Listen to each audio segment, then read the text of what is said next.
अंतिम यात्रा। अद्भुत कहानी। एक गांव में एक बुजुर्ग आदमी की मौत हो गई। उसके बेटों, सगे संबंधी और गांव वालों ने मिलकर उसके अंतिम यात्रा की तैयारी की। उसकी अर्थी तैयार की गई और उसे शमशान की ओर लेकर जाने लगे। अभी वो लोग कुछ दूर ही पहुंचे थे कि वहां पर दूसरे गांव से एक आदमी आया। उसने उस अर्थी को लेकर जा रहे 4 आदमियों में से एक का पैर पकड़ लिया और सबसे कहने लगा कि ये आदमी जो मर चुका है, उसने मुझसे 20 लाख रुपए उधार लिए थे और जब तक मुझे पैसे वापस नहीं मिल जाते, मैं अर्थी को आगे नहीं जाने दूंगा। मृत व्यक्ति की बेटों ने उस आदमी से कहा कि पिताजी ने कभी इस कर्जे के बारे में हमसे जिक्र नहीं किया, इसलिए हम तो यह कर्जा नहीं देने वाले।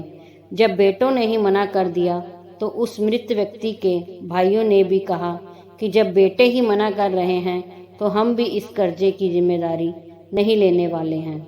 शमशान यात्रा में शामिल कोई भी आदमी पैसे देने के लिए राजी नहीं हुआ। दूसरे गांव से आए उस आदमी ने अर्थी को आगे भी नहीं जाने दिया, जब तक कि इस घटना की खबर घर की महिलाओं तक न पहुंच गई।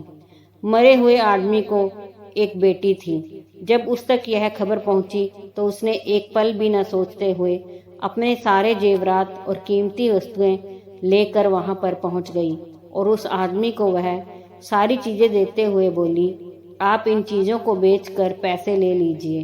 अगर कुछ कम पड़ेंगे तो वह भी मैं आपको धीरे धीरे लौटा दूंगी, लेकिन मेरे पिताजी की यात्रा को मत रोकिए। इस घटना को देखकर सारे गांव वाले दंग थे। तभी वह आदमी जो कर्जे की मांग कर रहा था, वह बोला कि दरअसल मुझे 20 लाख रुपए लेने नहीं थे, बल्कि मैंने इस आदमी से कभी लिए थे जो मैं आज लौटाने आया था। लेकिन मुझे पता नहीं था कि इनका असली हकदार कौन है, इसलिए मैंने यह सारा नाटक रचाया।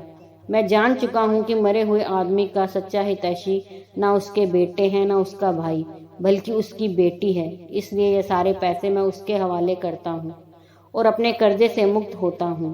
थोड़ी ही देर में जो घटना घटित हो चुकी थी, उससे बेटों के, भाइयों के और बाकी रिश्तेदारों के सर शर्म से झुक गए। इसलिए हमेशा दुआ करना कि हर किसी को एक बेटी जरूर हो, क्योंकि बाकी सब तो माता पिता की दौलत को अपना समझते हैं, लेकिन बेटियां माँ बाप को ही अपनी दौलत समझती हैं।